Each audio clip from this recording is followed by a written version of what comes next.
So welcome NEET aspirants to our channel target AIIMS Delhi. तो आपको यहाँ क्या मिलेगा? आपको इस चैनल पर मिलेंगे स्ट्रैटेजी, मोटिवेशन और सारे टिप्स एंड ट्रिक्स जिससे आप एम्स दिल्ली क्रैक कर सको, वो भी एम्स दिल्ली के स्टूडेंट्स से। ये चैनल होगा आपका वन स्टॉप प्लेटफॉर्म जिधर एक्सक्लूसिवली एम्स दिल्ली के स्टूडेंट्स आपको गाइड करेंगे आपके टारगेट एम्स दिल्ली क्रैक करने के लिए।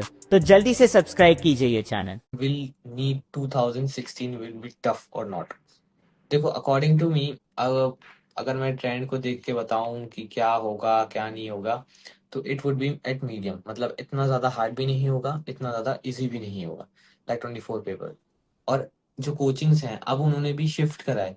जितने भी कोचिंग्स हैं ना, उनके पेपर जो आते हैं वो मतलब अब उस लेवल के आ रहे हैं। और कोचिंग के चाहे कोई भी कोचिंग हो, वो उन बच्चों को ऐसे मॉड्यूल्स या फिर ऐसे क्वेश्चंस मॉड्यूल में डाल रही है, या फिर ऐसे वो दे रही है उन वो जो बच्चे अगर उनको हार्ड क्वेश्चन अगर टैकल करने को मिल जाए तो उन्हें कैसे सॉल्व करें, या फिर वो इस टाइप के क्वेश्चन उनको प्रोवाइड कर रही है। ऐसा है कि आ भी सकता है, नहीं भी आ सकता है, इसकी श्योरिटी मैं भी नहीं होता हूँ कोई देने वाला, ना ही कोई और होता है देने वाला।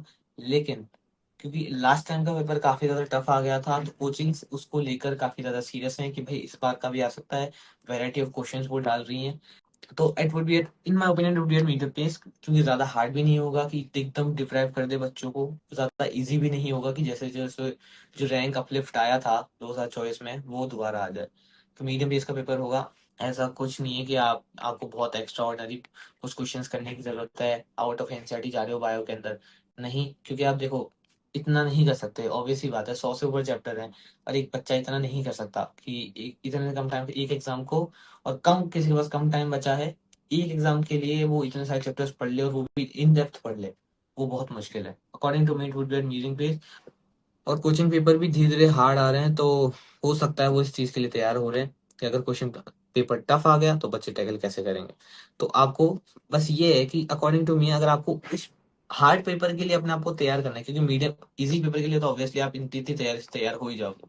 अगर हार्ड पेपर के लिए आपको अपने आप को वो करना है कि हाँ, कि मैं प्रिपेयर हो जाऊं, तो फिजिक्स के वेराइटी ऑफ क्वेश्चंस लगाओ। जेई मेन के क्वेश्चन लगा सकते हो, और फिजिकल केमिस्ट्री के साथ भी सेम कर सकते हो। फिजिक्स और फिजिकल केमिस्ट्री के साथ आप सेम कर सकते हो कि वेराइटी ऑफ क्वेश्चंस लगाओ। बस ये है, और कुछ अलग मत करो। बायो में सिर्फ एनसीईआरटी पे स्टिक रहो, क्योंकि बहुत सारी ऐसी चीजें थी जो साइंटिस्ट जो शुरू में दिए होते ना, वहां से भी क्वेश्चन आए थे इस बार पेपर से।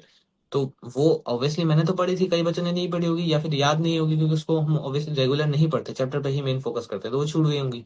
तो उन चीजों पे जो बाकी सारी चीजें हैं, डायग्राम्स हैं, उन पे भी ध्यान दो। और इतना बाहर मत जाना, क्योंकि इतना बाहर पेपर आएगा भी नहीं। और मेनली फिजिक्स केमिस्ट्री है जो आपको परेशान कर सकती है वैरायटी ऑफ क्वेश्चंस को लेकर, तो उनकी वैरायटी ऑफ क्वेश्चंस के लिए तैयार रहने के लिए अलग अलग तरह के क्वेश्चन सॉल्व करो।